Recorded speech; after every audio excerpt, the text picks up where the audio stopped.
une production du Studio SF.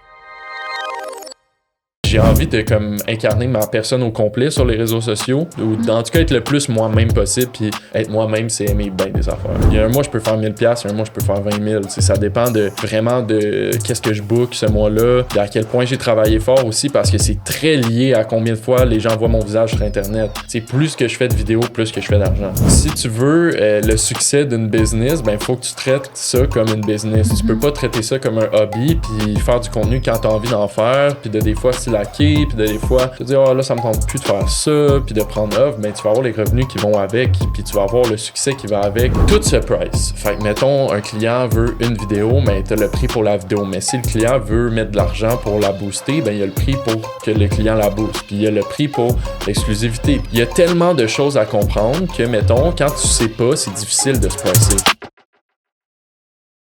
La fin de l'été approche, puis je sais pas si vous êtes comme moi, mais je commence déjà un peu à angoisser sur mon party de Noël. Ah oui, t'angoisses? Ouais, j'angoisse. C'est une charge pour toi de prévoir ça? Ben oui.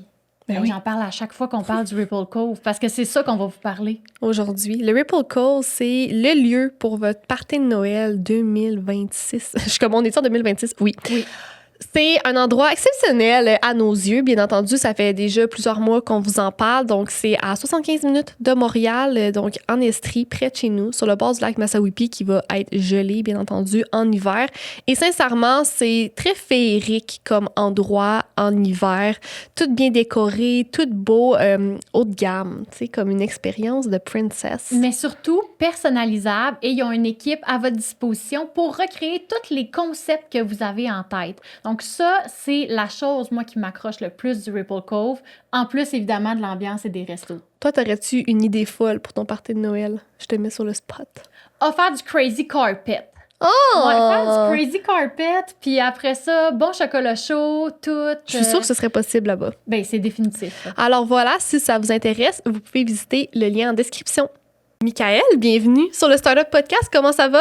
Ça va super bien, merci de me recevoir. On est très excités. Donc, dans la vie de tous les jours, tu es un créateur de contenu assez vocal sur les réseaux sociaux, justement, par rapport à c'est quoi la réalité, finalement, d'avoir cet emploi-là. Donc, aujourd'hui, on avait envie de te recevoir, Camille et moi, pour réellement plonger du mieux qu'on peut dans cette réalité de la création de contenu, comment ça se passe financièrement, les livrables, la charge de travail, c'est quoi tes opinions par rapport à ton milieu, comment les gens sont. Fait que pour ceux qui écoutent, ben, si ça vous intéresse d'entendre parler de ce sujet, je suis là pour ça. T'es là pour ça. Fait que d'abord, veux-tu brièvement, parce que les gens te connaissent peut-être déjà un peu, mais brièvement nous mettre en contexte de qui tu es, mais aussi, tu sais, ça fait combien de temps que tu fais ça comme travail? Donc, dans le fond, moi, j'ai commencé il y a 4 ans et demi.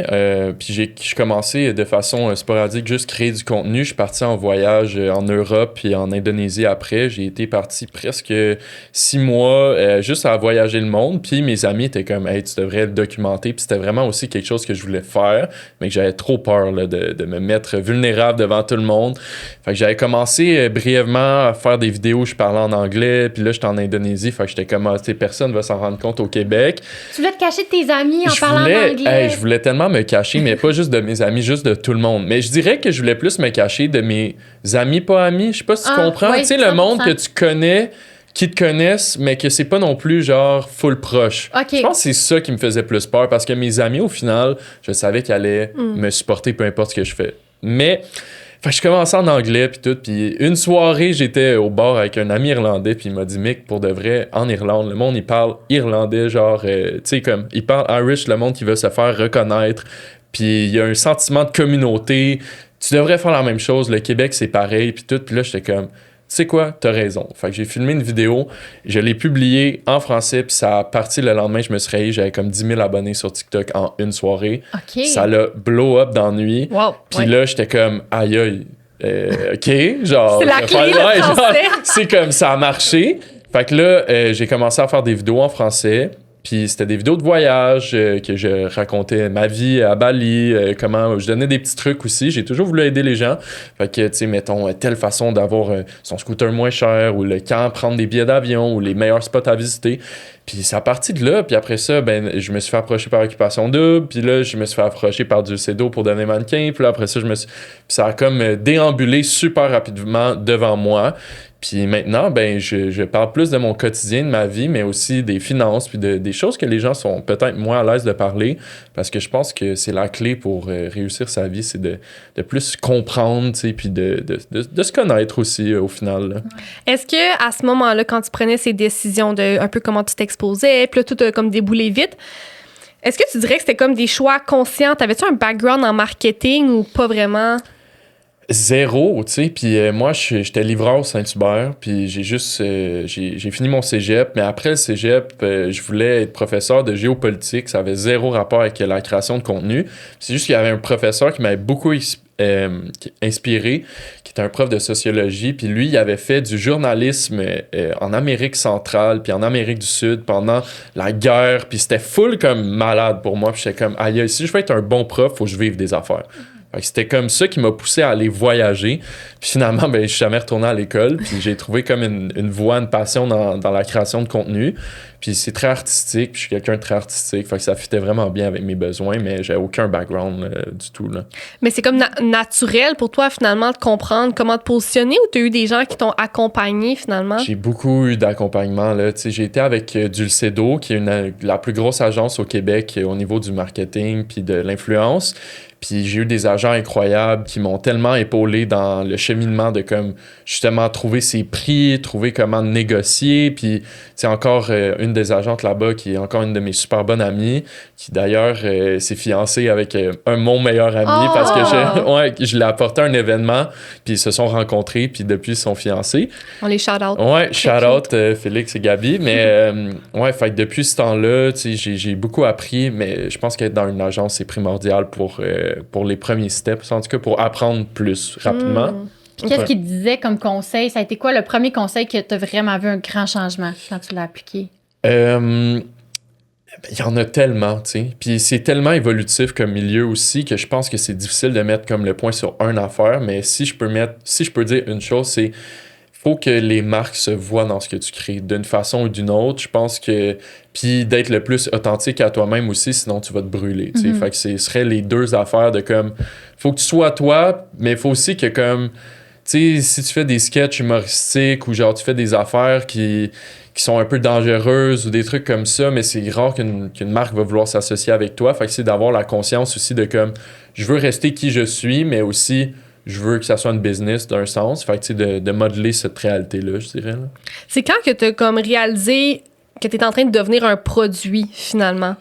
Ben, tu sais, je pense que c'est quand tu as ta première offre, là. Tu sais, moi, j'avais rien, là, devant moi. J'avais jamais travaillé, puis je me suis fait email de Pantene, qui était genre, OK, ben... Non!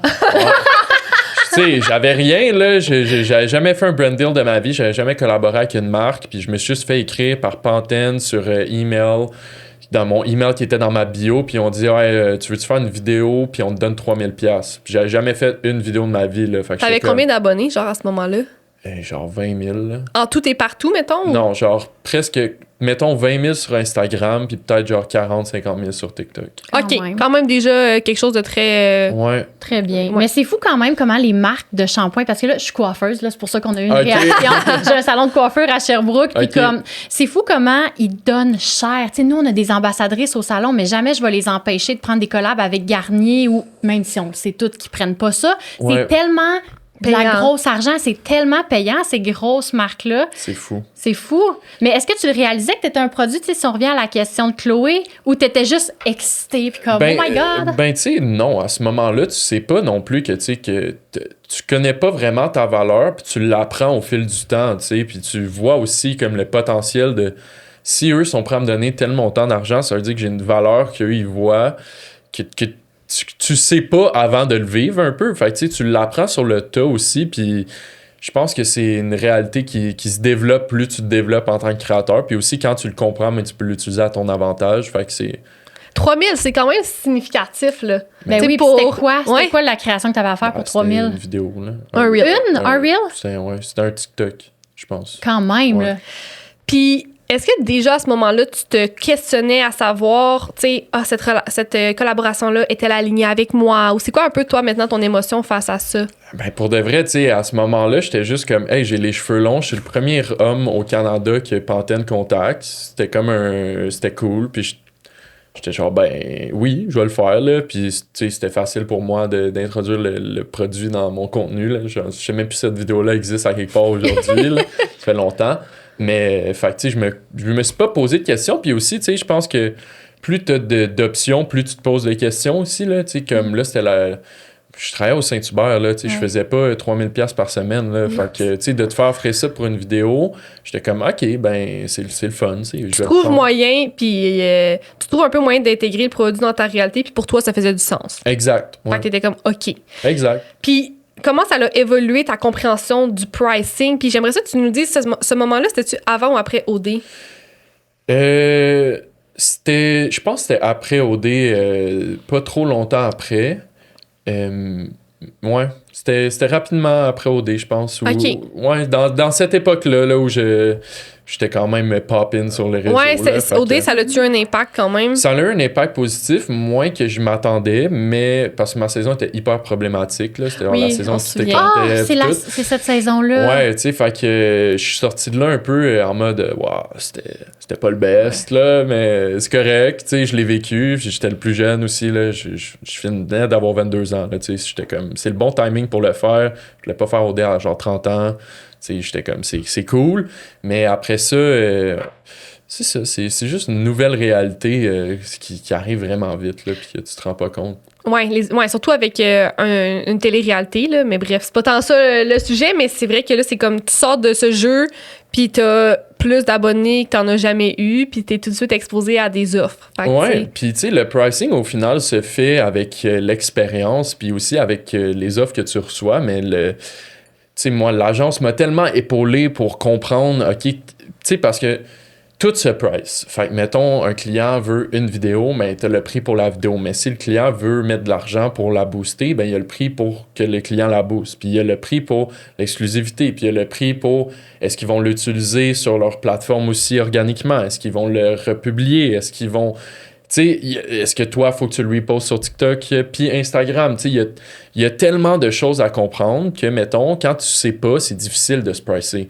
Puis, tu sais, il y a des gens qui peuvent penser qu'une vidéo, c'est 500, d'autres que c'est 10 000. Puis, il y a tellement un gros range que c'est... Puis, c'est pas comme étiqueté à quelque part. Ça, c'est le prix de ça quand t'as exactement ce nombre d'abonnés-là. Parce que ça marche même pas avec les abonnés, tu sais. Ça marche avec... T'as-tu de la bonne reach? Est-ce que le monde... tu fais-tu beaucoup de vues avec ce que tu crées? Est-ce que le monde sont intéressés? Est-ce que tu vends? Tu sais, c'est vraiment un truc aussi que les entreprises remarquent.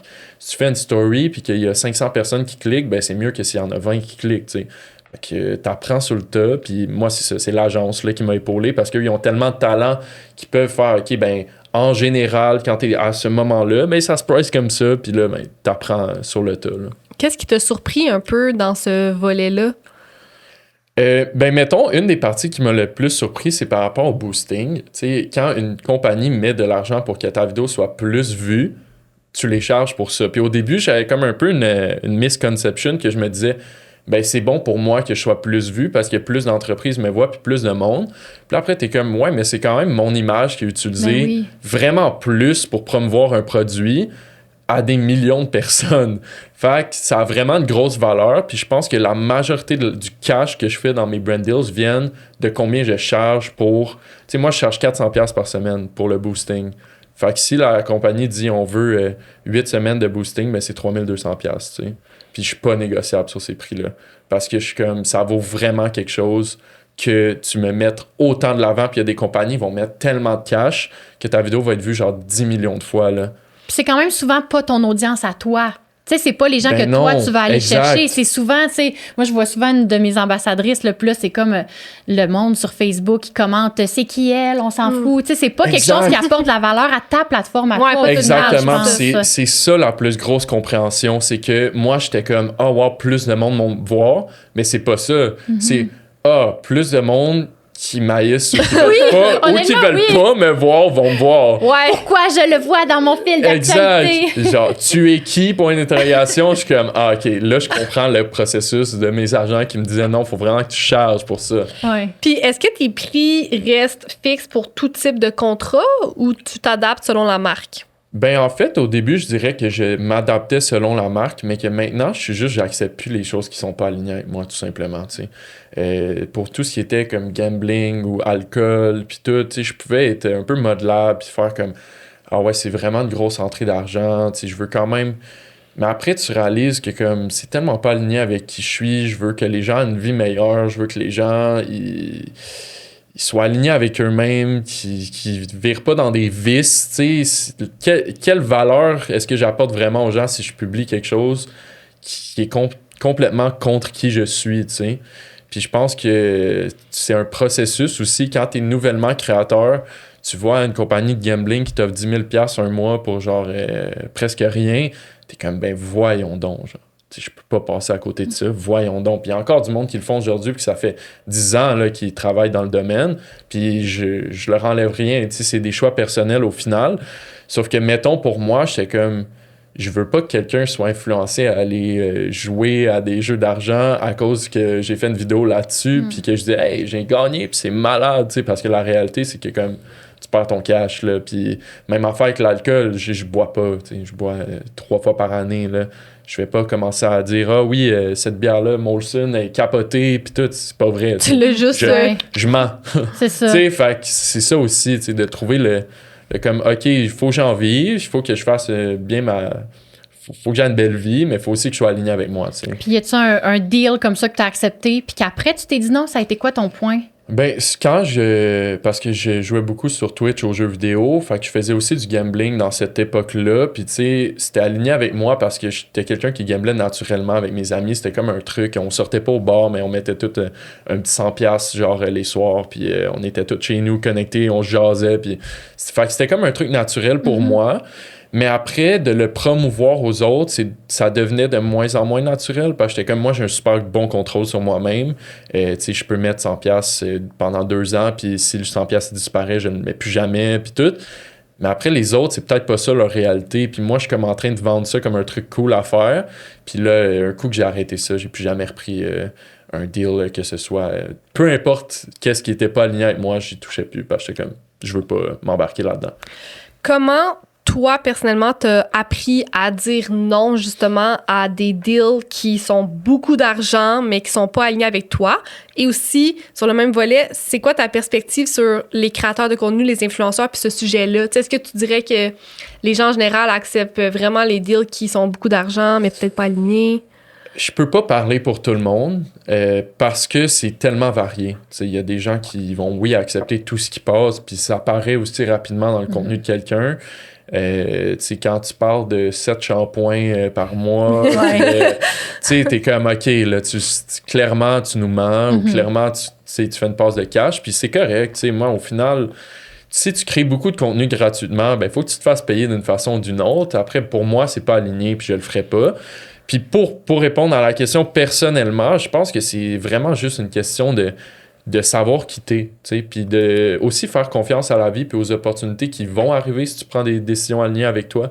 Je pense que les portes se sont tellement ouvertes à moi quand j'ai décidé de vraiment être sélectif puis de vraiment créer ce que je voulais créer, puis on dirait que la vie m'amène des belles opportunités qui fit avec ce que je fais. Puis les marques m'approchent aussi pour qu'est-ce que je crée maintenant, ce qui est très différent d'avant. T'sais. Oui, parce qu'il faut pas sous-estimer l'impact que ça a sur ta réputation, aussi d'accepter, mettons, des deals peu alignés, parce que finalement, la marque qui est très alignée avec toi, elle va peut-être se dire, ben, il travaille avec telle marque qui est à l'antipode de nous. Fait que finalement, on veut pas travailler avec lui, tu sais. Mais le meilleur exemple, c'est tout ce qui est casino en ligne ou paris sportif. T'sais. C'est très lucratif. Puis c'est très normalisé aussi. Je vais écouter le hockey, c'est que des annonces de paris sportifs. Je vais écouter la UFC, je suis un grand fan, c'est que des annonces de betting paris sportifs.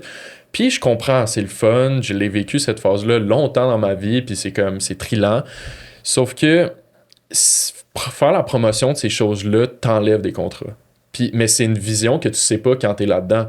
Mais réalistiquement, le nombre de marques vraiment belles qui m'approchent maintenant parce que il se voit vraiment dans mon contenu, puis il voit pas genre « Hey, utilisez mon code pour parier sa game, puis hey, checker ça, cette nouvelle machine-là, puis tout. » Elle est tellement plus grande qu'avant, quand j'étais là-dedans, tu sais. Ouais, c'est comme un coup caché, genre. Un coup d'opportunité. Coup d'opportunité, exactement, que tu prends le paquet qui te dit « OK, on va te donner 10 000 $ par mois, c'est malade, puis tu vas promouvoir du gambling. » Mais dans l'autre côté, il y a peut-être 10 000 $ d'opportunité vraiment alignées avec toi que tu manques parce que les marques ne se voient pas travailler avec toi, tu sais. Puis comment tu l'as compris, ça? Parce qu'on dirait que dans ma tête, il y a comme une ligne qui s'est tracée dans ton parcours. Y a-tu quelque chose qui est arrivé pour que tu fasses « OK, là, c'est fini, je promouvois plus ça? » Ou il y a quelqu'un qui t'a parlé? Je pense que quand tu t'écoutes, tu le sais, là, dans la vie, peu importe c'est quoi ton struggle, tu sais, souvent, on a tendance à réduire l'intuition qu'on a sur des choses, puis quand tu te lèves le matin, puis qu'il faut que tu parles de quelque chose que t'as vraiment pas envie de parler, que t'es comme « Oh my God, genre, je peux pas croire que je vais faire ça », c'est comme, moi, ça a juste été ça, tu sais. Quand j'étais dans cette routine-là de gamer avec mes amis, gambler, puis tout, je me posais pas de questions, j'étais comme « Ah, c'est le fun, je m'amuse », mais quand j'ai déconnecté de ça, que j'ai commencé à être plus aligné avec la santé, ma santé physique, mentale, bouger, faire du sport, méditer, tout ça, je suis comme « Mais qu'est-ce que je fais? Genre, c'est tellement plus moi, cette personne-là, il faut que je décolle, là, tu sais. » Est-ce qu'aujourd'hui, tu as une niche très claire et assumée que tu pourrais nous partager? C'est tellement variable ce que je crée, là. Tu sais, là, je vais faire une série sur le fashion, puis tout, puis j'ai jamais acheté de linge, genre, nécessairement. Tu sais, je suis vraiment comme... Je vais avec l'inspiration. Tu sais, sur YouTube, j'ai fait le tour du Québec en 24 jours, dans de vieilles vannes des années 80 où je fais juste me promener puis visiter le Québec. Après ça, je vais parler de finances. Après ça, je vais parler de développement personnel. Je pense que, tu sais, la big picture, c'est que j'essaie d'aider les gens à avoir la vie qu'ils veulent vraiment. Tu sais, c'est vraiment ça ma mission, puis de montrer que tout est possible. Après, j'essaie de pas trop me mettre de barrières parce que ça me limite créativement. Si j'essaie de dire, OK, je fais juste du contenu sur les finances parce que c'est mieux pour mes opportunités, mais il y a comme une grosse partie de moi que je délaisserais, puis c'est pas dans mes intentions, malgré que ça serait peut-être plus simple, tu sais. Comme les gens qui sont juste fitness, ben c'est plus simple de monétiser ça. Qu'est-ce que tu offres? Tu offres du coaching, tu es associé avec une brand de linge, puis associé avec une brand de suppléments.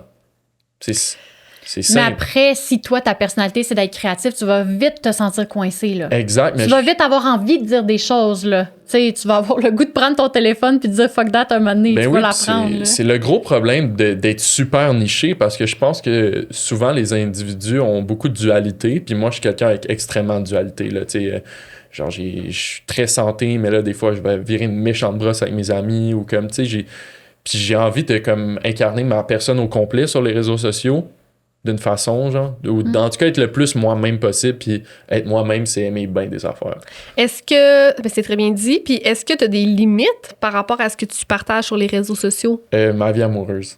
OK, c'est clair. J'ai vécu être très public avec mon ex-copine, puis ce qui était pas genre un cauchemar nécessairement, mais juste je trouve que c'est vraiment plus facile d'avoir cette... En fait, ça me prend une vie privée, là, à quelque part, tu sais. Puis je comme ma copine est zéro sur les réseaux sociaux, elle fait pas ça de sa vie, puis elle est pas, c'est pas quelqu'un qui consomme tant de contenu, puis tout. Fait pourquoi, genre, j'apporterais ça publiquement, puis je mettrais full d'emphase là-dessus, quand au final, dans nos temps libres, on parle pas de ça, puis on est juste ensemble, puis on profite de la vie, tu sais. Puis d'être full public, je l'ai vécu, puis c'est comme, des fois, tes problèmes, ben, c'est le problème de tout le monde, puis tout le monde veut savoir, puis tu sais, je vois des séparations dernièrement publiques, que je suis comme... méchant cauchemar, là, tu sais, tu peux pas croiser... Tu croises des gens dans la rue, puis ils sont comme « Hey, ouais, j'ai vu, hein, puis tout », mais t'es comme « Je te connais pas, tu sais, puis toi, tu me connais, mais moi, je te connais pas, puis je veux pas nécessairement parler de ma séparation avec quelqu'un que tu sais, en tout cas, bref. » Surtout si c'est ton safe space. Exact. T'sais, si ça t'en prend un, en tout cas, là. Mais oui, c'est ça, de te mettre cette limite-là, ça fait aussi que quand tu passes du temps, mettons, avec ta partenaire, il y a pas de question de « on filme-tu, on se prend-tu en photo ». Ouais. Tu sais, c'est ça doit être moment. weird, par exemple, c'est vrai. Ouais, quand t'es en couple, tous les Oui. moments que tu passes, t'es comme, est-ce que là, je crée ou non? Ouais. Ouais, puis tu sais, c'était ça la réalité que j'ai vécue aussi, c'est que moi, mettons, j'étais un peu moins créateur que mon ex-copine, puis tu sais, souvent, elle voulait filmer des affaires, puis moi, ça me faisait débuzzer, là, puis c'est pas pour être méchant, mais j'étais comme, justement, moi, j'avais de la misère, personnellement, à tracer la ligne entre... OK, là, c'est un moment de couple, puis là, c'est un moment de couple, mais plus caméra, plus photo, plus selfie, plus story, plus... Fait que non, d'avoir cette séparation-là, personnellement, c'est vraiment quelque chose que je valorise beaucoup. Puis c'est ça, c'est comme tu dis, c'est vraiment un safe place, là. Ouais. C'est quoi la chose la plus difficile que les réseaux sociaux t'ont fait vivre? Ben, tu sais, c'est difficile de. J'étais quelqu'un de très privé, fait que quand tu deviens très public, ben, c'est une nouvelle réalité, tout simplement. Tu sais, tu te fais reconnaître à des endroits que t'allais avant puis que personne te reconnaissait. Puis je pense que j'ai vécu beaucoup d'anxiété sociale pendant les 2 premières années, juste parce que je sentais que tout le monde me connaissait d'une façon ou d'une autre. Puis, tu sais, c'est un peu. Faut pas se mettre la tête dans le sable, c'est ça la réalité d'occupation double. Tu sais, même si les gens, ils savent pas tout de toi. Ils reconnaissent ta face. Ils ont vu ta face, là, tu sais. Puis le Québec au complet, il a vu ta face, ou presque, là, tu sais. Puis là, ils t'attribuent une étiquette en plus qui te représente peut-être même pas tant que ça. Exact. Les gens que j'ai vus il y a 4 ans, mais qui m'ont juste vu à OD, ils ont cette image-là de moi qui est comme 2 personnes complètement différentes. Fait que, tu sais, je pense que c'était un peu ça. C'était d'apprendre à me dissocier de l'opinion des autres, de l'opinion des gens qui me connaissent pas, puis d'accepter que, ben oui, c'est le prix de rendre ma vie publique d'une façon, c'est de me faire connaître, puis d'avoir des discussions avec des gens, puis tout ça, ce qui est vraiment le fun 99,9% du temps, tu sais. J'adore quand les gens m'approchent, qu'on parle, puis tout, c'est quelque chose que j'aime beaucoup, mais il y a comme tout le temps un petit pourcentage de comme, tu sais... C'est quoi ce petit pourcentage-là? Est-ce qu'il prend plus que 0,1% quand il arrive? Non, mais je pense qu'au début, oui, mais c'est de comprendre que, ben oui, des fois, à l'épicerie, le monde se retourne, puis te regarde, puis tout, puis t'as pas nécessairement envie d'être vu, puis t'as envie d'être dans ta bulle, mais tu sais, au final, c'est plus dans ta tête que dans la vraie vie, tu sais. Eux, ils te regardent, ils sont je connais ce gars-là, ça arrête là, tu sais. Mais... C'est quoi ta stratégie avec cet univers-là? Genre, est-ce que tu consommes est-ce que tu lis tes commentaires ou non? Est-ce que tu vas sur Reddit ou non? Ouais, pour ça, j'ai très unfazed. Ça m'atteint pas. Pour ce qui est des commentaires ou ce que les gens pensent en ligne, c'est pas quelque chose qui m'atteint. Parce que je suis conscient aussi de la réalité, là. Si tu fais quelque chose qui impacte les gens, il va y avoir du monde qui vont avoir quelque chose à dire sur ce que tu crées. Peu importe ce que tu crées, là. Fait que ça veut juste dire que mes trucs fonctionnent bien puis qu'il y a bien du monde qui les voit. Fait que c'est cool. Fait que ton volet, mettons, où il y avait peut-être plus un défi, c'est plus des interactions publiques. Ben, c'est que t'es comme tout le temps dans le mindset que les gens te reconnaissent un peu, là, puis tu le sais pas, en plus, parce que la majorité le disent pas. Ouais, tu sais, puis comme tu le vois, le petit... Là, t'es tu vas pas avoir l'air bête, même si tu serais dans ta bulle à écouter tes... Ouais, c'est ça, tu sais, je suis comme, OK, mais là, je suis comme, comment je deal avec ça? Tu sais, là, ça fait longtemps, là, fait que je suis rendu habitué. Ben oui, puis la majorité des gens qui suivent mon contenu actuel, c'est des adultes, tu sais, comme souvent de mon âge ou plus vieux. Fait que s'ils me croisent, ben ça va pas être gênant, ils vont juste venir me voir puis me faire comme, hey, salut, j'aime vraiment ce que tu fais, ou genre, hey, t'es sur TikTok ou YouTube ou Instagram, tu sais, on va avoir une petite discussion, puis ça va être full bref. Fait que c'est juste le fun, tu sais. Ça a été quoi la meilleure interaction de ta vie? Oh my God, il y en a eu quand même des marquantes, mais je dirais qu'il y a un gars, dans le temps que je streamais, que je parlais beaucoup de mon processus dans le fitness, puis mes entraînements, puis de marcher, puis de bouger mieux, puis de manger mieux, puis tout, mais tu sais, pas d'une façon où j'incitais les gens à le faire, mais juste je le mettais de l'avant, tu sais, c'est le fun d'avoir un lifestyle santé, puis il y a quelqu'un après ça que j'ai recroisé peut-être 1 an après, puis qui m'a dit « Hey, je voulais juste te dire, là, j'écoutais tes streams, puis depuis, j'ai perdu comme 70 livres, puis tu sais, ça a vraiment changé ma vie, puis là, je suis rendu full santé, puis j'ai signé pour mon premier marathon, puis là, j'étais comme « Ouf! » Genre, je peux vraiment avoir un impact positif chez les gens. Tu sais, ça, mettons, c'est un cas parmi comme des centaines que le monde m'écrive. Tu sais, je les recroise pas nécessairement dans la vraie vie. Ils me disent, mettons, depuis que j'ai vu telle vidéo où tu as fait ton marathon sans entraînement, ça m'a comme vraiment montré que j'étais peut-être moins en forme que je pensais. Puis là, je me suis mis à m'entraîner, à mieux manger ou comme je dors mieux maintenant. Tu sais, puis c'est tout des petits... C'est rien au final, parce que c'est eux qui le font, mais juste d'avoir fait ce petit déclencheur-là, c'est un petit baume sur le cœur, ça fait du bien, là. Ouais, de sentir que tu contribues réellement à aider, finalement, des gens, comme tu dis. Puis, au contraire, ça a été quoi la pire interaction de ta vie? Mais tu sais, les pires interactions, c'est tout le temps dans les contextes de bar, là. Tu sais, mettons, moi, je suis pas quelqu'un qui sort beaucoup, là. Fait que quand je sortais, mettons, pis que je me faisais reconnaître par quelqu'un de ben chaud, là, c'est comme t'es pris dans un vortex de genre, la personne te dit rien, mais elle dit ben des affaires, puis là, t'es... Ouais, je t'ai vu, là. Puis là, tu sais, t'es genre pris là-dedans, pis t'es comme, comment je sors de cette situation-là? Je veux pas être méchant. Puis c'est ça, c'est comme inévitable, là, tu sais, je pense que Ouais. c'est pas la vie que je vis non plus, tu sais, je sors pas beaucoup, fait que quand je sors que je vois du monde bien sous qui m'approche, je suis comme... Toi, t'es pas nécessairement bien sous en plus. Déjà, Non, quand t'es pas je suis chaud, jamais ces gens-là jamais sous au bord, là, tu sais. Comme... J'avoue Ouais. que ça, t'es un peu pris. Ça doit quand même être, c'est ça, les occasions les plus délicates. Ouais, ou sinon des gens qui sont vraiment extrêmement friendly avec moi puis que je les connais pas nécessairement. Je suis quelqu'un qui est pas nécessairement dur d'approche en vie, mais que j'ai les mêmes amis depuis 10 ans. Fait que, tu sais, des gens qui rentrent dans mon cercle, là, genre, il y en a pas. Ça existe pas pour moi, tu sais. Fait que des nouvelles personnes qui sont très, très friendly, très, très amicales, très rapidement, moi, ça m'effraie, là. Je suis comme, pour de vrai, tu sais, quelqu'un qui m'offre un lift, mais que je connais pas, je suis juste comme, dès que j'ai un char, là. Tu sais, mais c'est vraiment bizarre, mais parce que j'ai comme, aussi, tu sais, je sais que les gens, ils ont quelque chose à gagner de se rapprocher de moi d'une façon ou d'une autre. Puis, tu sais, mon cercle aussi social X, je connais plein de monde qui ont des business super successful ou des grands entrepreneurs ou juste des créateurs de contenu qui gagnent super bien leur vie puis qui peuvent, tu sais, apporter de la visibilité à quelqu'un qui est émergent ou quelqu'un qui veut faire ça de sa vie aussi.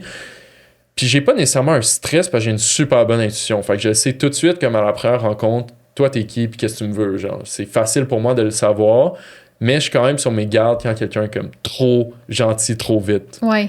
C'est quoi ta relation, justement, avec le monde de l'influence, puis un peu ce volet-là qui est inévitable de comme... C'est pas tous les créateurs qui ont le même genre de valeur, là, tu sais, fait que... Ouais, ben c'est très touché, puis je dirais que je peux vraiment compter sur une main les amis que j'ai qui sont créateurs de contenu. J'ai énormément de connaissances, puis beaucoup de monde que j'apprécie aussi dans ce domaine-là. Je pense que tout le monde cherche sa place, là, un peu, là, puis tout le monde essaye un peu d'être le meilleur possible. C'est pas tout le temps facile, puis encore une fois, c'est une question de valeur, de priorité, puis de qu'est-ce que tu values vraiment. Mais j'essaie d'entretenir des relations qui sont le plus authentiques possible, fait avec des créateurs qui sont le plus authentiques possible avec eux-mêmes. Est-ce que tu vas dans les événements? Pas vraiment, non. Pas vraiment. J'ai arrêté les événements, ça fait un bon 2 ans, là, parce que je me suis rendu compte aussi que ça te donne pas plus de business à aller parler avec du monde pendant 2 heures à Montréal, puis Ouais. boire un verre, puis manger du fromage, tu sais. Non. Puis est-ce que, dans le fond, là, moi, on dirait qu'il faut qu'on revienne en arrière parce que tu étais livreur au Saint-Hubert, puis là, du jour au lendemain, tu te fais reconnaître dans la rue dans ma tête. Là. Ouais, ben c'est un peu Quand est-ce que tu ça. as lâché le Saint-Hubert? Ça a pris combien de temps, puis comment d'argent pour que tu dises, OK, go, je lâche? J'ai mis comme 20 000 de côté environ, 25 000 pendant mon cégep. Je Fait que c'était avant OD même. Ouais, c'était bien avant OD, là, OK, ce c'est moment-là. ça. T'es pas retourné livrer du poulet après OD. Non. Non, mais moi, j'avais compris Ouais, ça je là, comprends. dans l'espèce de narratif. Ouais, je comprends, mais non, fait que dans le fond, comme le narratif est quand même assez linéaire. J'étais au cégep, je travaillais à temps plein Saint-Hubert, j'ai fini mon cégep, j'ai continué à travailler, mettre de l'argent de côté. Pendant ce temps-là, c'était aussi le COVID, fait que pas de possibilité de partir en voyage, pas de possibilité de faire quoi que ce soit. Fait que j'en ai profité pour accumuler. Puis j'ai acheté tout mon gear, genre une caméra, des GoPro, un drone, puis tout, parce que moi, mon but, c'était vraiment d'aller faire de la photographie puis de la vidéographie. Pas d'être comme une personnalité publique, mais de faire des belles vidéos, des belles photos, puis de travailler avec des entreprises. Okay. Fait que je suis parti après avoir donné ma démission à Apple. Puis j'ai commencé à faire ça. Fait que moi, je voyageais, je prenais des photos, je prenais des vidéos, j'essayais d'écrire à des brands comme pour ta croisière, je peux être là, je peux prendre des vidéos avec mon drone, puis comme essayer de faire un peu de la business, puis de tomber dans ce milieu-là, d'être vraiment un photographe, vidéographe, tu sais. Puis j'ai eu quelques contrats ici, là, tu sais, des restos-bars, un resto, croisière, un hôtel, des trucs comme ça. Puis, ben là, c'est là que j'ai commencé à documenter plus sur les réseaux sociaux. Ben, tu sais, moi, je fais ça en ce moment, puis je prends des photos, puis j'essaie d'approcher des entreprises. Puis aussi, ben voici 5 trucs vraiment cool à Bali à faire. Tu sais, comme je pluguais un peu... je pluguais un peu des trucs vraiment le fun. Puis c'est de là, après, que je me suis fait approcher par Dulcedo, par Occupation Double, par une brand de linge qui voulait que je sois ambassadeur, par comme plein de choses. Il y a comme beaucoup de monde qui ont vu mon potentiel. Puis du moment que j'ai quitté l'Indonésie, je suis venu ici, ils m'ont fait rentrer à OD, puis c'est là que... Après ça, je suis jamais retourné au Saint-Hubert. Là. Puis après OD, ça ressemble à quoi ton salaire? Ben, tu sais, j'avais assez d'argent pour subsister et vivre, fait que de côté. Puis j'habitais encore chez mon père, tu sais, je venais d'avoir 22 ans, fait que j'étais comme... Je venais de finir l'école, puis tout. Fait que j'ai comme juste continué à faire du contenu. Puis quand j'ai commencé à streamer, ben là, j'avais comme des gros contrats qui me permettaient de vraiment bien vivre avec Twitch puis tout. Fait que j'étais comme set à partir de ce moment-là pour les opportunités qui allaient venir à moi. Là. Ouais. Parlant de salaire et rémunération, combien gagnent en général les créateurs de contenu au Québec, d'après ce que t'en sais? Hey, c'est tellement varié pour de vrai, mais je pense que les gens seraient tellement surpris de voir qu'il y en a qui gagnent genre 500 000 par année puis que personne ne le sait parce qu'ils habitent encore en appart, là. Fait que ça, c'est fou. Mais tu sais, ça varie vraiment. Je pense que tu sais, il faut vraiment... Si cette réalité-là est très 1%, même genre 0,0001%. Puis au Québec, c'est encore plus petit et saturé. Fait que je pense que si t'es vraiment un gros créateur, tu gagnes vraiment bien ta vie. Si t'es un moyen créateur, tu gagnes moyen bien ta vie. Dépendamment aussi de comme qu'est-ce que t'apportes. Si t'as une business sur le site, si t'as un side hustle, si tu vends des produits aussi. Tu sais, je pense que c'est comme une question large parce que en tant que créateur de contenu, tu peux bien gagner ta vie, faire des brand deals, etc. Mais tu sais, ceux qui gagnent le mieux leur vie, c'est ceux qui ont les associations avec les marques, ceux qui ont les partenariats avec les marques, ceux qui ont leur propre marque. Exemple, je vais prendre l'exemple de Cheyenne qui a West, sa marque de linge, qui est vraiment le fun, vraiment beau, puis je trouve que c'est un super beau projet, full aligné avec ce qu'il crée déjà sur YouTube. Puis en plus, il y a YouTube avec les revenus YouTube. Fait que tu sais, ce gros paquet-là, au final, tout ensemble, te fait un méchant bon salaire puis fait en sorte que tu gagnes vraiment bien ta vie, tu sais. Puis je peux pas donner des chiffres parce que je suis pas dans leur peau, mais tu sais... Ouais, je pense que ça résume bien. Puis ces gens-là, mettons, qui, on va dire, le créateur de contenu moyen, mais un peu tranche supérieure là, en termes de revenus, c'est quoi justement leur mode de vie d'après ce que t'en sais? Parce que comme tu dis, c'est comme si souvent, on va dire, ça paraît pas tant que ça. Puis moi, l'impression que ça me donne en tant que consommatrice, c'est... Parce que, bon, ça fait presque 8 ans que je travaille en marketing. Fait que je suis capable de comprendre qu'il y a des créateurs qui gagnent clairement plus qu'on s'imagine. Mais ce que je me dis, c'est, sûrement qu'ils gagnent beaucoup, mais qu'ils dépensent énormément. Fait que finalement... Ça dépend tellement, ça, les dépenses. C'est drôle, ça. Moi, j'ai pas cette impression-là. Non? Moi, j'ai l'impression... Ma perspective, avant qu'on reçoive des gens sur le podcast, là, c'était que ces gens-là avaient tout gratuit. J'avais pas l'impression qu'il y avait besoin de dépenser, ces gens-là. Ah, mais c'est un bon point aussi. Moi, c'était ma préconception que j'avais. J'étais comme, ces gens-là, ils payent rien. Mais les deux existent. Je pense que tout dépend de qu'est-ce que tu veux donner comme vision de toi sur Internet. Parce que, tu sais, il y a beaucoup de créateurs qui mettent énormément de sous dans leur habillement, peu importe, dans comment ils paraissent. Il y a énormément de créateurs qui mettent beaucoup d'argent dans ce qu'ils font. C'est autant des voyages, qui sont toutes des dépenses d'entreprise d'ailleurs. Genre, dès que tu fais une story, tu peux le mettre sur tes impôts, tu sais. Mais si ça reste que, tu sais, dépendamment de quelle vision de toi tu veux, quelle vision tu veux que les gens aient de toi, ben tes dépenses suivent, tu sais. Fait que quelqu'un qui voyage 10 fois par année, ben ça coûte cher, tu sais, ça coûte pas rien. C'est vrai, faut pas sous-estimer ça, puis comme, justement, plus tu crées des concepts complexes. Exemple, toi, t'es sur YouTube et tout, il y a un coût rattaché à ça. Mais tu sais, ça, je peux vraiment parler... Mettons, j'ai beaucoup plus de facilité à parler de moi personnellement. Tu sais, moi, il y a des mois que je peux faire 5 000 ou 0, tu sais, même si je signe rien, que... Ben, 0, non, là, mais tu sais, comme... Mettons, il y a un mois, je peux faire 1 000 $, il y a un mois, je peux faire 20 000. Tu sais, ça dépend vraiment de qu'est-ce que je book ce mois-là, à quel point j'ai travaillé fort aussi, parce que c'est très lié à combien de fois les gens voient mon visage sur Internet. C'est plus que je fais de vidéos, plus que je fais d'argent. Pas parce que les vidéos me rémunèrent, mais parce que j'ai beaucoup plus de visibilité et donc plus de valeur et plus d'opportunités. Ouais. C'est quoi un peu comme ta dynamique avec ça? Est-ce que tu te sens que t'es pris là-dedans ou t'aimes ça en ce moment puis ça flow? J'aime ça, mais c'est sûr que c'est aussi une réalité qu'il faut que tu comprennes, que c'est beaucoup de créativité. Puis c'est pas tout le temps égal la créativité. Il y a des semaines que je peux faire 10 vidéos dans ma semaine, puis ça va full bien. Puis il y en a d'autres que j'en sors 2, puis je suis comme ouf. Comme, faut que j'y pense, là, comme c'est quoi la prochaine, puis tout. Fait que je pense que c'est de se bâtir des systèmes.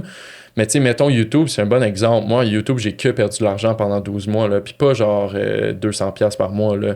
Si, mettons, je payais mon monteur, je payais le gars qui fait les thumbnails, une vidéo YouTube qui fait 20 000 vues, ça donne 200$. Mettons, là, tu sais, c'est pas tout le temps ça, mais on peut... 20 000 vues, 200$, 200 000 vues, 2000$, mettons. OK? Ben, mettons, faire 20 000 vues au Québec, t'es quand même dans le top, là. Si tu fais 20 000 vues chaque semaine sur YouTube, c'est bon, là, tu sais. Mais t'as ton monteur... Tu vas pas loin que 200$ par semaine? Mais non, mais t'as ton monteur à payer. t'as le gars qui fait les thumbnails à payer, t'as le concept à payer. Moi, mettons, je fais une vidéo, je teste les 3 restaurants les plus santé de Montréal, mais je le fais avec quelqu'un, tu sais, je vais pas aller tout seul au resto, puis c'est cool d'avoir une dynamique de 2 personnes, mais va manger à 3 restaurants à Montréal à 2 personnes, t'essayes des drinks, t'essayes des assiettes, t'essayes des entrées, t'essayes des affaires, le temps que ça prend, la route, ton monteur, il faut qu'il mange, là, il mange pas de l'air. Fait que tu payes la bouffe du monteur. Le montage après de la vidéo, que c'est tout le temps, YouTube, c'est long, là, ça peut être un 30 heures de montage. La thumbnail qui est tellement importante, t'en fais 1, t'en fais 2, t'en fais 3. Ma vidéo, là, qui fait 20 000 vues, elle peut m'en coûter 1000 $, 1200 $, là, tout inclus, là. Ben, t'es négatif 1000 $ sur une vidéo, puis t'en fais 4 par mois. T'as continué ça pendant combien de temps? Comment tu soutenais ce rythme-là? 1 an, mais j'étais que dans le négatif. Puis, tu sais, c'était chaque mois, c'était de me dire ça va grossir, puis ça va être mieux, puis ça va grossir, puis ça va être mieux. Mon monteur était compréhensif aussi par rapport au fait que je peux pas le payer 1000 $ par vidéo. Là, tu sais, je fais pas de cash. Fait que, tu sais, c'était de dealer ça aussi, mais tu sais, c'est ce qui m'a fait arrêter au final.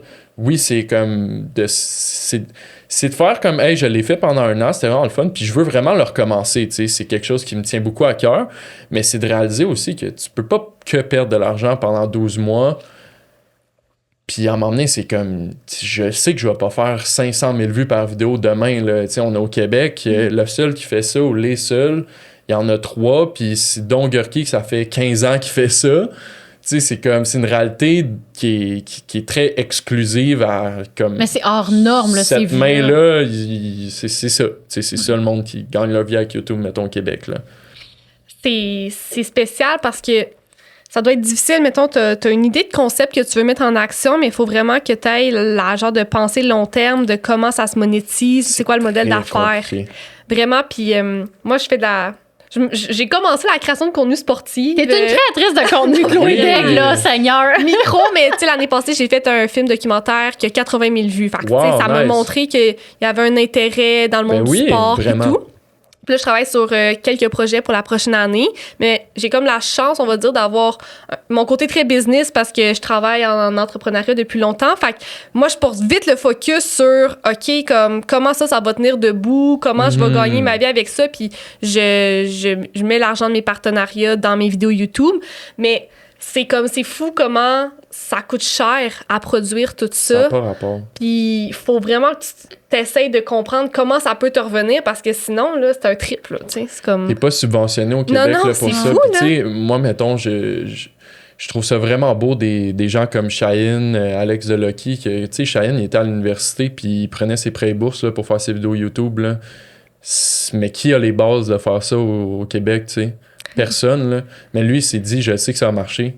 Puis, il y avait quelqu'un qui croyait en lui avec lui aussi, qui a dit, je sais que ça va marcher. Fait qu'on le fait, puis on pousse. On pousse, puis en ce moment, ben, je suis conscient que, OK, ben, tu peux pas me payer un salaire de malade. Ben, c'est correct, on va le faire quand même. Puis, je vois la vision à long terme. Mais c'est dur de faire comprendre ça à quelqu'un aussi, parce que, mettons, même si moi, j'ai cette vision-là, ben, d'embarquer quelqu'un avec moi dans ce projet-là, parce que clairement, je peux pas faire tous mes réseaux sociaux, toute ma gestion médiatique, puis en plus faire 30 heures de montage YouTube par semaine. Fait que ça me prend quelqu'un. Mais faire comprendre cette vision-là à quelqu'un, ben, c'est pas nécessairement facile, là. Puis c'est aussi pas que c'est pas facile de faire comprendre la vision, mais peut-être que la personne veut pas vivre ça non plus, là. C'est quoi? Tu me dis que pour toi aussi. Pendant 3 ans, 4 ans, tu vas me payer 20 000 par année, puis je suis espérant que tu fasses 100 000 dans 4 ans. C'est ça. Je suis censé espérer qu'à un moment donné, ça débouche, puis qu'on fasse assez pour que tu me payes un vrai salaire.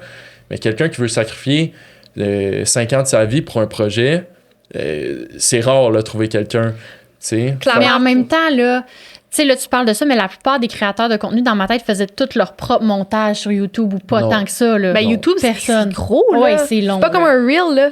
Exact. Ben, c'est que ceux qui font YouTube et qui thrive sur YouTube et qui en vivent, ben, dans le temps qu'ils faisaient leur montage, c'est tout ce qu'ils faisaient. OK, il faisait que ça à 100%. Ben oui, tu sais, je connais Ali depuis quand même longtemps, les Brassard, mais dans le temps qu'elle faisait son montage, pour de vrai, tu sais, chaque fois qu'on était avec elle, on filmait quelque chose, puis elle disait, bon, ben là, faut que j'aille faire le montage, tu sais. Puis un coup que la caméra était tournée, elle avait pas vraiment le temps d'avoir une vie, puis tu sais, cette fille-là, elle a tellement travaillé fort pour ce qu'elle a aujourd'hui qu'il y a personne qui peut y enlever. Puis j'ai pas été dans sa vie longtemps, j'ai pas vu le behind the scene longtemps, mais je peux dire que elle filmait une vidéo, elle faisait tout le montage on repeat pendant 2 ans, là. Puis que c'était ça sa vie de point, là. oui, il y avait du fun, il y avait des... Tu sais, oui, c'était pas... Mais il y avait des souffrances, là, tu sais, des sacrifices de comme, bon, il est 7 heures, ça me tenterait bien d'aller prendre un verre puis de chiller, mais non, faut que j'aille faire 5 heures de montage jusqu'à minuit parce que j'ai une vidéo qui sort lundi, tu sais. Mais je pense qu'elle est là, la ligne. Tu sais, quand on entend là, depuis un moment maintenant, c'est-tu difficile d'être créateur de contenu puis tout? Ouais. Je pense qu'elle est là, la ligne.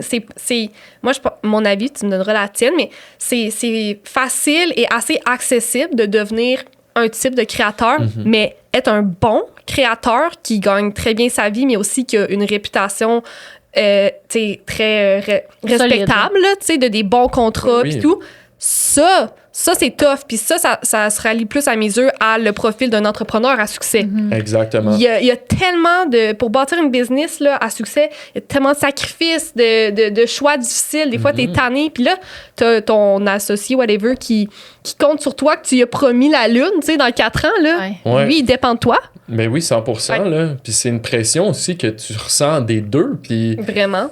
Puis c'est ce que je dis tout le temps aussi, si tu veux le succès d'une business, ben il faut que tu traites ça comme une business. Tu peux pas traiter ça comme un hobby puis faire du contenu quand tu as envie d'en faire, puis de des fois slacker, puis de des fois te dire là ça me tente plus de faire ça, puis de prendre off, ben tu vas avoir les revenus qui vont avec, puis tu vas avoir le succès qui va avec.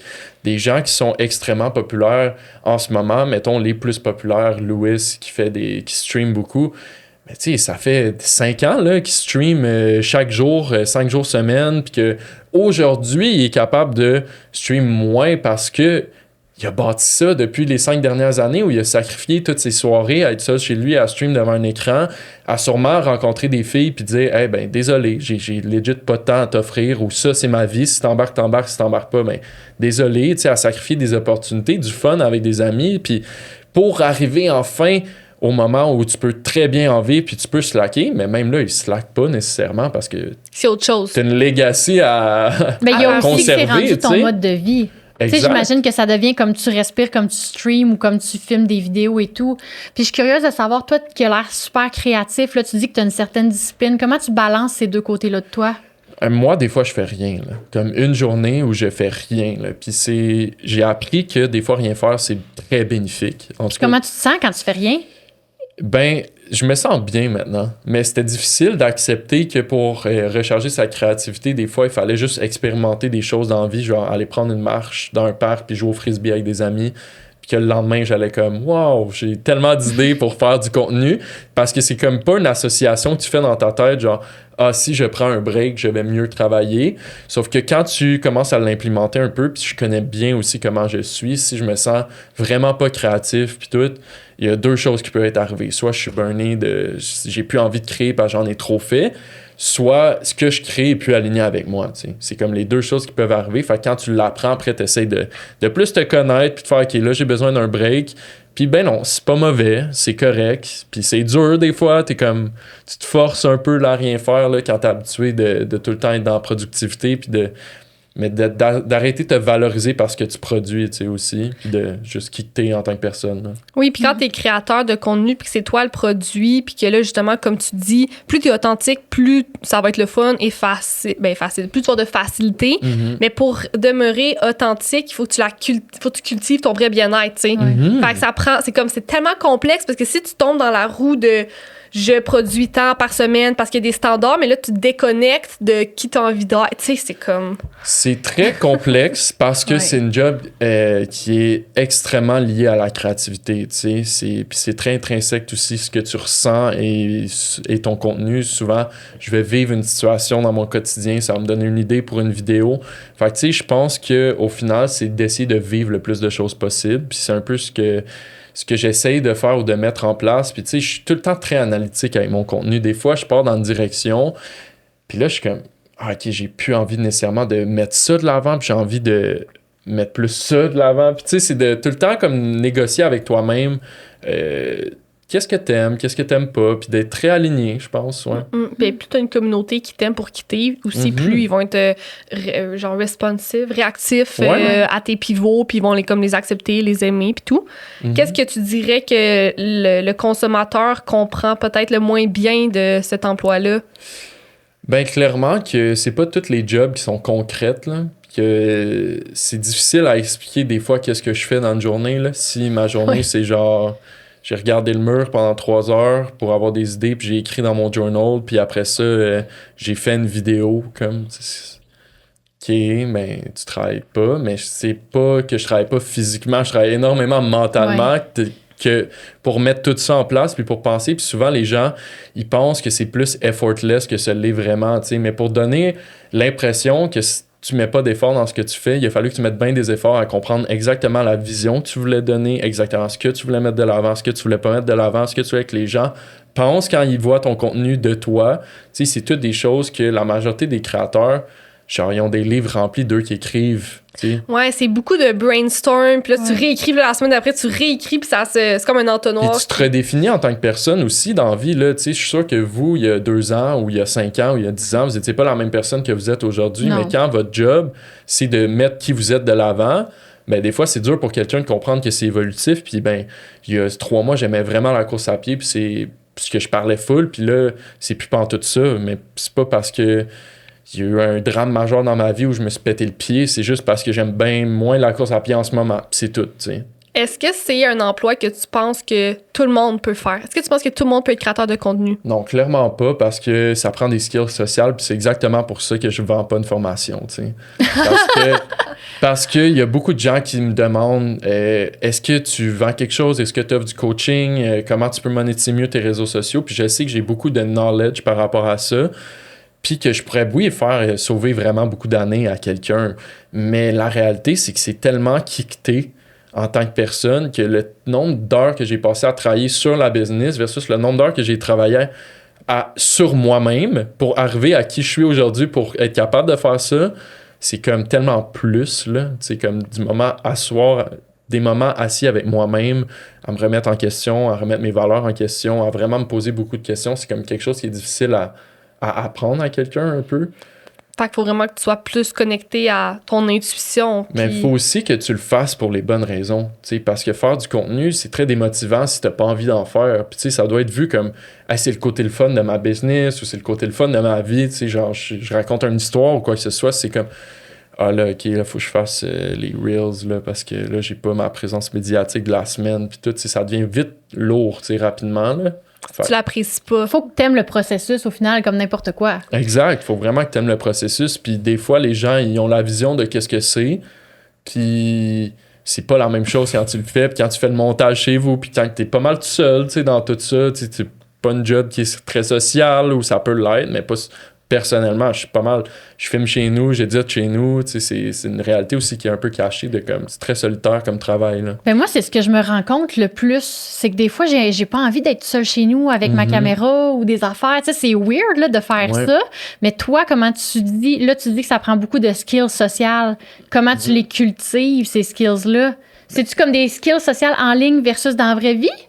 Ou... Ben, je pense que je peux quand même relativement regarder quelqu'un puis savoir s'il fonctionnerait bien sur les réseaux sociaux parce que c'est quand même des traits de personnalité où soit beaucoup de connaissances ou une personnalité qui est très sociale, extravertie, tu sais.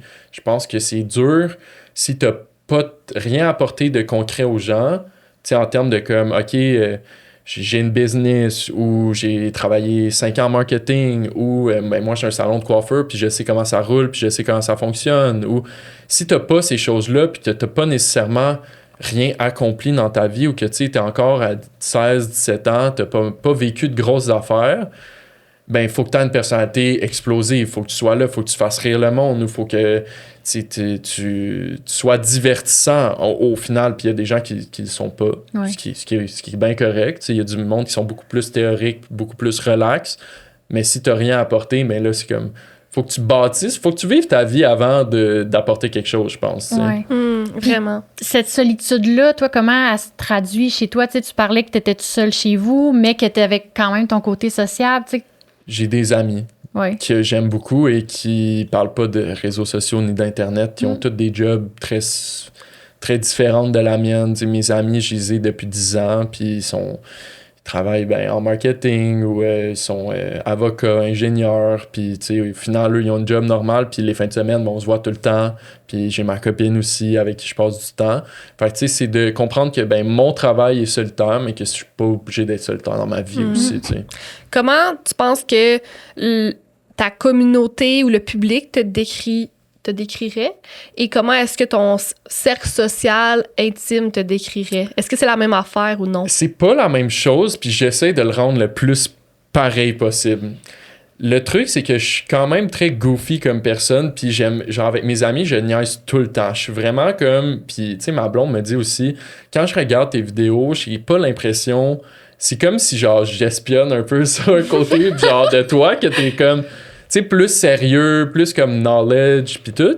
Puis c'est quelque chose aussi que je me suis rendu compte dernièrement, là, tu sais, je journalais à propos de ça il y a quelques jours, puis j'étais comme, je parle beaucoup de ma vie ou je parle beaucoup des choses, mais je montre rarement des choses, fait que ça laisse moins place à qui je suis réellement ou comme le côté plus le fun, que si je fais un day in the life, ben tu vas voir des moments de moi genre qui niaise ou qui, je sais pas, là, qui échappe de quoi à terre ou tu sais, qui rend ça plus relatable, mais c'est ça, fait que je suis comme, mon cercle social me décrirait d'une façon plus léger et plus comme spontané, puis drôle, puis pas trop sérieux à propos de la vie, versus ce que je give off sur les réseaux sociaux, c'est plus sérieux, théorique, puis c'est ça, fait que je pense que c'est plus d'apporter ce côté-là un peu. Fait que t'as envie de l'apporter, puis est-ce que tu comprends pourquoi il y a comme une différence entre les deux, ou tu sais?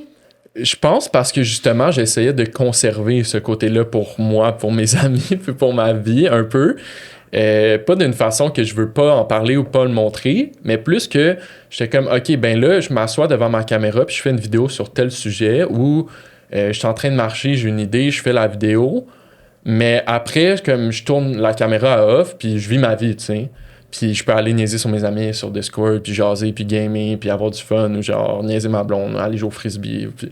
Mais là, je suis comme, ben tu sais, il y a façon quand même de filmer les petites choses que je fais de ma vie, comme 10 secondes, de prendre des petits clips, puis tout, puis de le montrer, puis de l'inclure, sans nécessairement que ça prenne toute la place, tu sais. Mais je pense que c'est ça, j'avais peur de perdre ce côté-là, tu sais, avec mon monde. Des moments, ouais. Puis, tu sais, mes amis puis ma blonde sont tellement pas réseaux sociaux que, comme, tu sais, apporter un trépied des fois, puis genre, pogner un B-roll de nous que je suis au basketball, je suis comme, tu sais, genre, je veux-tu vraiment faire ça? Puis même là, après comme... 4 ans de création de contenu et plus? C'est un feeling qui part jamais, ça. Ah ouais? Mais non, ça part jamais, là. Puis plus tu fais des vidéos, plus c'est léger, là. Tu sais, mettons, je filme à chaque jour pendant 60 jours, ben le 61e jour va être bien plus facile que le premier. Mais si j'arrête 2 semaines puis je recommence, c'est comme... faut que je filme, là, devant du monde, là. Puis c'est pas comme que je suis gêné ou quoi que ce soit, c'est que des fois, je suis quelqu'un qui pense beaucoup aux autres puis je veux pas être gossant, genre, avec ça. Ouais. Ouais, puis c'est pas tout le monde qui... C'est pas parce que toi, t'es à l'aise devant la caméra que ton best friend, il a envie, lui, de se retrouver devant la caméra. Exact. Donc, il y a toujours cet inconfort que tu veux pas non plus imposer ça à quelqu'un, là. Puis il y a aussi un peu... Corrige-moi aussi si je me trompe là-dessus, mais, tu sais... Il y a comme un peu quelque chose avec la caméra, te mettre de l'avant, puis tout ça, qui aussi, quand t'es dans un moment avec tes amis... C'est un peu weird que c'est comme, mais là, moi, je me filme ou je nous filme ou, tu sais, je vais sortir ma caméra de comme... Puis c'est aussi que je suis quelqu'un qui est très moment présent, moment de qualité. Puis il y a tellement de pression du moment présent. Genre, actuellement, dans la société, je trouve qu'il y a un gros shift. Le monde réalise qu'ils sont ben trop sur leur téléphone, ben trop connectés, puis sont comme, là, je veux plus vivre, là, je veux aller dans le bois, pas de téléphone, puis tout. C'est comme de survivre à la pression du moment présent, de comme, c'est-tu correct si je sors mon sel ici ou je suis quelqu'un qui automatiquement est plus connecté à la vraie chose qu'il vit, tu sais. Je pense que c'était beaucoup ça, cette pression-là qui faisait en sorte que j'essayais de diviser les deux complètement. Mais là, je suis comme, je suis capable là, de prendre une vidéo de 10 secondes de moi qui court sur la plage, puis après ça, de mettre mon sel dans mon sac, puis d'être sur la plage, tu sais. Ben oui. C'est correct de le faire, là. Mais sûrement mieux que tu pars de cet extrême-là, puis que tu chemines vers plus documenté, que tu pars de l'extrême de genre, hey, j'ai aucun moment présent, je vais essayer de plus avoir des moments présents. Exact. C'est là, tu pars de comme tu vas tranquillement introduire un peu plus ta caméra. Qu'est-ce qu'on peut te souhaiter dans les prochaines années? C'est quoi tes ambitions par rapport à ton mode de vie? C'est vraiment une bonne question. Je pense d'être libre et connecté à qui je suis puis rester authentique le plus possible. Très Je bien pense dit. que ça résume bien qui je suis, puis je trouve que c'est important de se lever le matin puis d'être fier de ce que t'es, mais aussi de quitter s'il y avait rien d'autre, tu sais. Puis C'est quoi pour toi le succès? pour moi, le succès, c'est vraiment la liberté. C'est très connecté à la liberté, puis avoir du temps pour justement cultiver ma créativité, rien faire, prendre un matin relax avec ma copine, boire un café. C'est très simple le succès, c'est pas quantifiable en argent ou en succès que je pourrais avoir aux yeux des autres. C'est vraiment me lever le matin puis être fier de la personne que je deviens chaque jour. Eh bien, c'est On te le super. souhaite, Vraiment, hein. te le souhaite. Merci tellement pour ton temps aujourd'hui. Merci. C'était Merci une à belle vous. conversation. Et puis, si les gens sont intéressés, ils peuvent bien entendu te suivre sur les réseaux. Évidemment, Au sur plaisir. Instagram et TikTok. Instagram, TikTok, sur YouTube. Instagram et ensuite vous allez tout savoir. Parce que OK. je poste tout Ça se passe sur Insta. Exact. Eh bien, bonne journée. Merci beaucoup.